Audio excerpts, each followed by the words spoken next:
good morning, kind of, like semi-good morning. I'm going to be talking to you guys about my pedagogical demonstration. So let's just dive right into it. No introductions necessary. So let's talk about the focus of my lesson. My focus of my lesson is going to be about understanding and defining themes, their purpose for the reader, and their purpose for the text. So we're going to be talking not only about authorial intent, but also about how readers interact with the poem or with the novel, or in this case it's a poem. Now I'm going to just briefly go over the standards. The first standard is from the 910 2.1, analyze what a text says both explicitly and implicitly, as well as inferences and interpretations through citing strong and thorough textual evidence. Sorry, just kicked my trash can. The second standard that I'm going to be utilizing is analyze in detail the development of two or more themes over the course of a work of literature, including how they emerge and are specific and refined by specific details. That felt redundant, but I didn't write the standards. So now the objectives. There are 3 objectives. The first is understand how to look for explicit and implicit evidence of thematic elements in literature. So thematic elements are things that, and you probably know this, I'm not trying to explain it to you because you don't know it, but thematic elements in this case are the speaker, what the speaker is talking about, how the speaker feels, because this is poetry that doesn't really have a plot. So the thematic elements are going to be different from a narrative poem or from a novel. And then they need to be able to state how this evidence supports their thematic analysis. So the second objective is learn to utilize their own inferences and perspectives to find the theme of a story. And I want them to have a sound mind about having the wrong inference and understand that their perspective is still valued.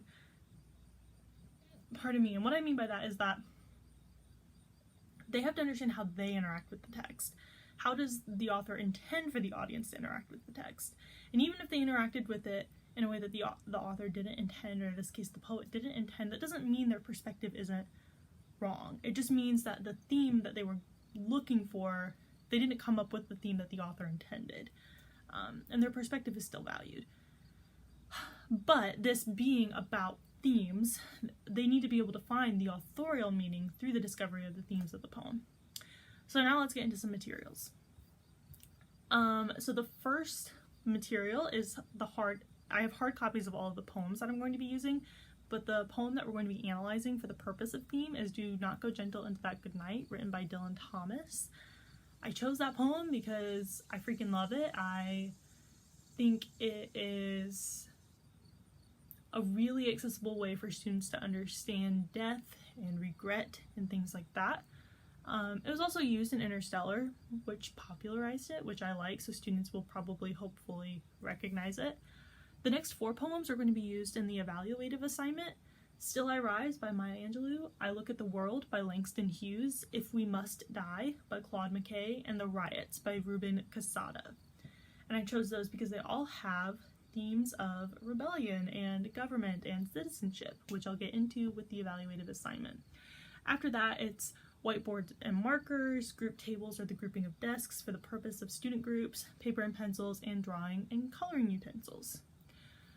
So let's talk about the strategies that I'm going to use. The first strategy is for the front-loading part of the lesson. I'm just going to read the poem aloud. I just want students will have the hard copy of the poem in front of them in case reading aloud isn't a way that they're able to process by listening to a poem, and they need to read it too. But I'm just going to read the poem aloud, and I don't want them to mark on their hard copy. I don't want them to obviously talk or anything like that during it. I just want them to listen and get their first impression. And after that, I'm just going to ask them what happened. What happened? What happened in this poem? And the reason I'm going to ask that is because this is not a poem with a plot. This is a poem meant to comment.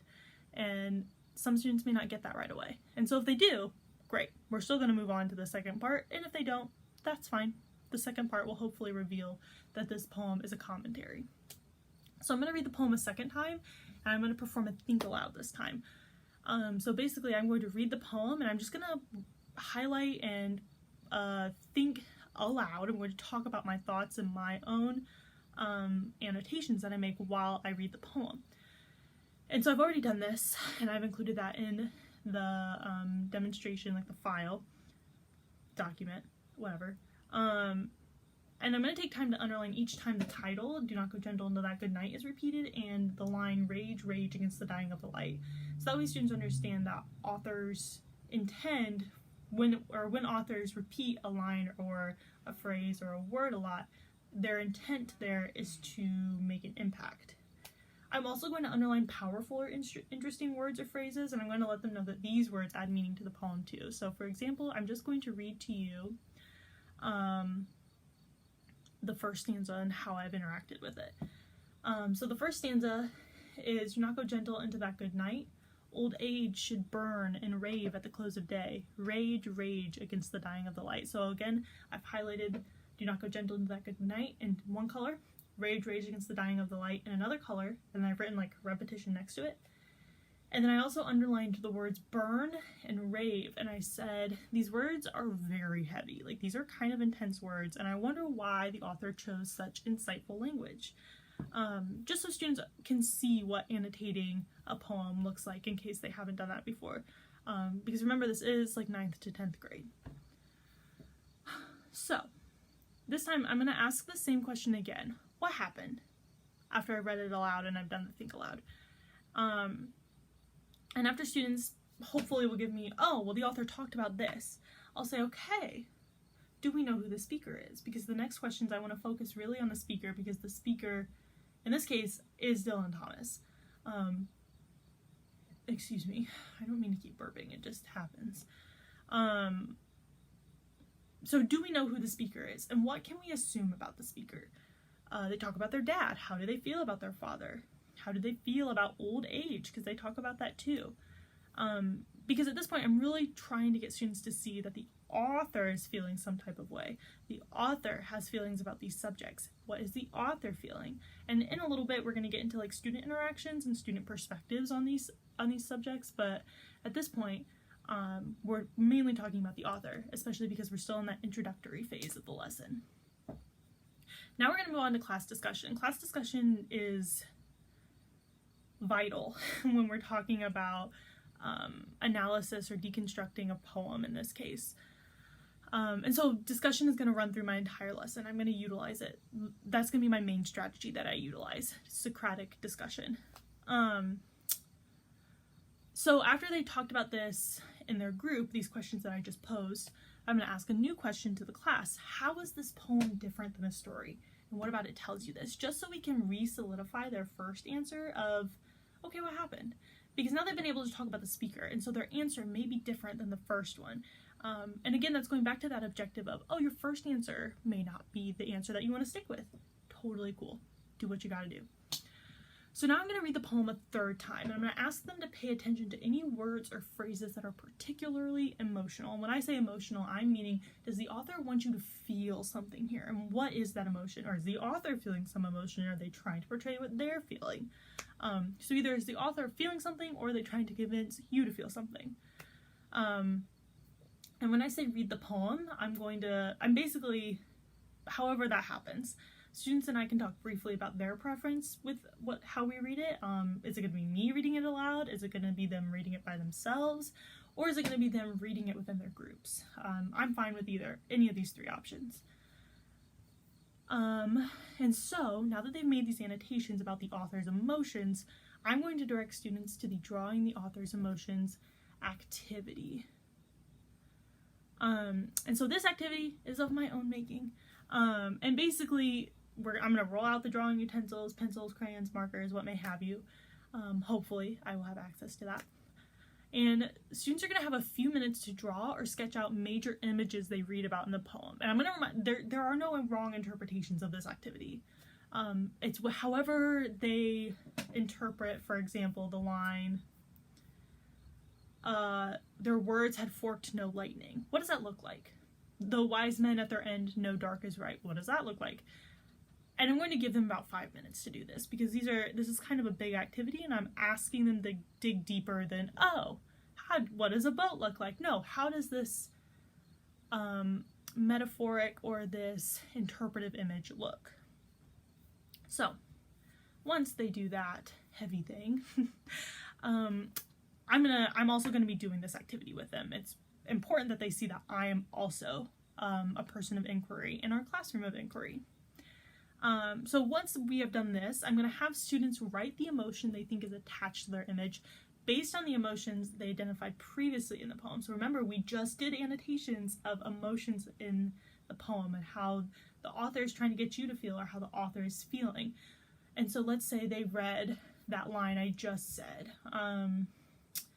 the wise men at their end know dark is right. That's like a really sullen, sad, heavy thing, like to know that dark is right. And so they may have said, oh wow, he sounds like kind of depressed here.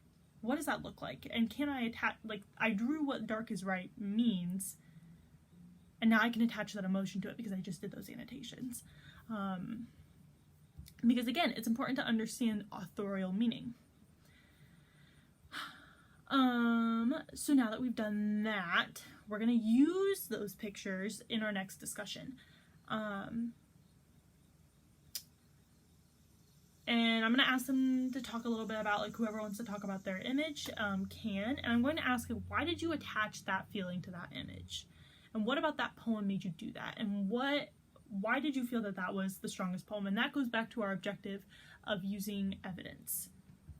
Now I'm going to have a group discussion question because we're going to move on a little bit from that.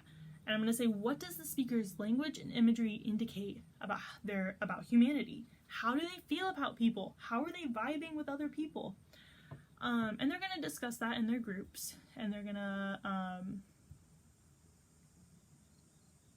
have one student at the end report what the group's main answer was to these questions. And so I'm going to write their answers on the board, take a little time to discuss them, and then I'm going to say, okay, what do all these answers have in common? You all talked about, like, how he felt about humanity. What do these all have in common? What's the culmination of these answers reveal? And so after a little bit of class discussion, we're going to talk about, like, oh, this reveals that he is regretful or something like that. I'm going to ask, what is Dylan Thomas saying about life? Is he making any generalizations about people or humanity? And this is for class discussion. And so now that they have these ideas about humanity and life and these heavy, big things in their head, I'm going to write the definition of theme on the board. And the reason I do it at the end is because theme is such a big subject, and I think it's important for students to have a grasp of it before they know what it is. Because then they can be like, oh my gosh, that's so easy. I thought theme was this terribly hard thing. No, it's not. It's not this terribly hard thing. We just did it. So then I say, the theme is a work's hidden message, something the author wants the reader to realize at the end of the work. It's often a belief or a lesson that they want the reader to walk away with, and it's a unifying element of a piece of literature, the point of it being written. And so in their group, they're going to come up with a one-line theme statement, and they're going to say, and I'm going to remind them that it has to be one sentence, and it should be a lesson or belief that the author wants the reader to have. And this is the end of the lesson. Now I'm going to talk about, okay, like, let's talk about these themes. I write them on the board, and I say, okay, like, this theme is kind of in a weird place. Let's talk about it. Like, how did you get to that place? And we're going to kind of go through the themes so we can come together as a class and decide on 2 or 3 themes that we think is important for the reader to understand by the end of this poem. Do you see how we did that? Mm-hmm. Okay, so now we're going to get into the evaluative assignment. It's not a super intense or complicated assignment. Basically, they're going to pick from the 4 poems I had just given them, and they're going to come up with a theme statement. And there are guiding questions for them to do this. I asked them to read through the poem, mark all over it, and when you feel you have read it enough times to grasp the author's intention, answer the following questions. Who is the speaker? What do they do, or what are they saying? How does the speaker feel about humanity? And what is the author's stance on the subject of the poem? Justify your answers with evidence from the text. And then the last question is, what is the theme statement for this poem? Now, the second part of this is the utilization of the author's perspective to answer the question, what is a citizen? And so again, there's going to be a few guiding questions before they actually answer, what is a citizen according to the author?